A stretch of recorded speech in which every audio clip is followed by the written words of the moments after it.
안녕하세요. 이번 주 성경 통독 가이드 영상을 맡게 된 조사무엘 목사입니다.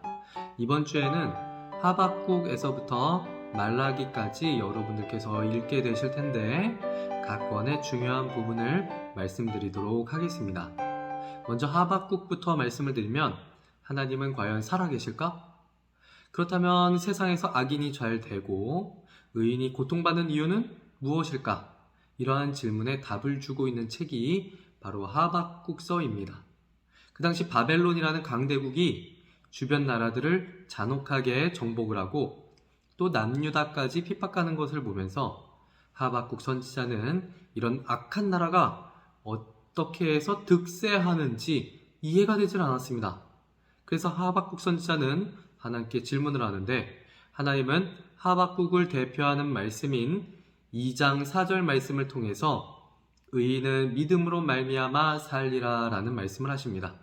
악한 나라도 하나님의 때에 적절하게 사용되는데 오직 하나님만을 의지하는 사람만이 구원을 받을 것이다 라는 말씀을 하셨던 것입니다. 다음 스바냐의 내용을 살펴보면 스바냐 선지자가 활동하던 요시야 왕 초기는 이전의 왕이었던 악한 왕 므낫세의 55년 통치와 또 악한 왕이었던 아몬의 2년 통치 기간 동안 지속된 우상 숭배, 사회적 타락과 그리고 부패가 끊이지 않고 계속되면서 매우 혼란하고 부패하던 그러한 시기였습니다.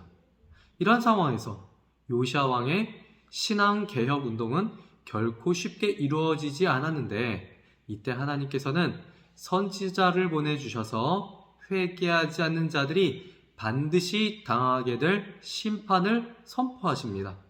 아울러 동시에 죄악된 세상 가운데에서도 하나님을 두려워하며 참고 인내하는 사람들은 반드시 하나님께서 구원하신다는 위로의 메시지를 스바냐 선지자를 통해서 선포하게 하셨습니다.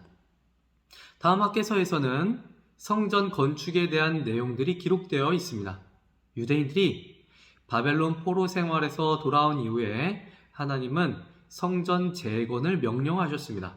그런데 이 성전 재건은 단순하게 건물을 지으라는 의미로 하신 말씀이 아니셨습니다.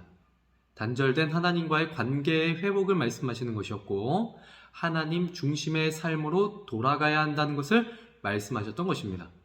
그래서 유다 백성들이 바벨론 포로 기간 동안 단절되고 소원해졌던 하나님과의 관계를 회복하는 데 있어서 성전 건축은 가장 중요하고 또 우선시되는 과업이었던 것입니다.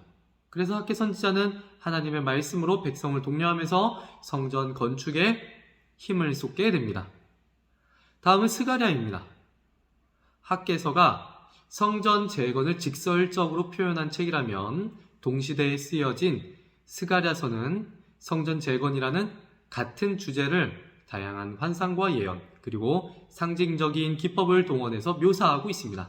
나아가서 스가랴서는 건물로서의 성전 재건 차원이 아니라 성전이신 메시아와 메시아의 강림에 대한 예언까지 발전시켜서 기록하고 있는 것을 보게 됩니다. 마지막으로 말라기입니다. 구약 성경의 마지막 책이자 구약 시대에서 신약 시대로 넘어가는 과도기의 가교 역할을 하는 이 말라기서는 모두 23개의 문답식 교훈과 6개의 설교로 구성되어 있습니다. 바벨론 포로에서 귀환한 유다 백성들은 많은 어려운 가운데서도 성전을 건축하고 신앙 회복을 위해서 많은 노력을 기울였습니다. 그런데 학개 선지자와 스가랴 선지자의 예언이 있은 지 거의 100년이 지났지만 선지자들이 예언을 했던 메시아 왕국은 오지 않았고 또 백성들의 삶은 나아지는 것이 전혀 없었습니다. 그래서 신앙은 다시 형식주의로 빠져들어가게 되었고 영적으로 또 부패해져 갔는데 이러한 때에 하나님은 말라기 선지자에게 말씀을 주셨습니다.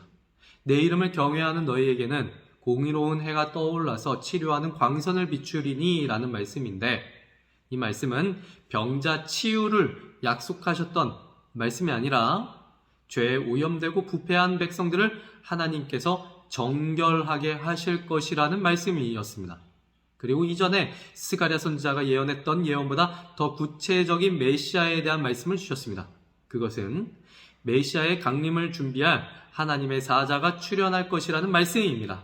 그래서 메시아의 강림과 메시아의 강림을 준비할 선지자의 출현 소식은 당시 유다 백성들에게 매우 큰 위로와 소망을 주었을 것입니다. 이상으로 하박국부터 말라기까지의 내용들을 살펴보았습니다.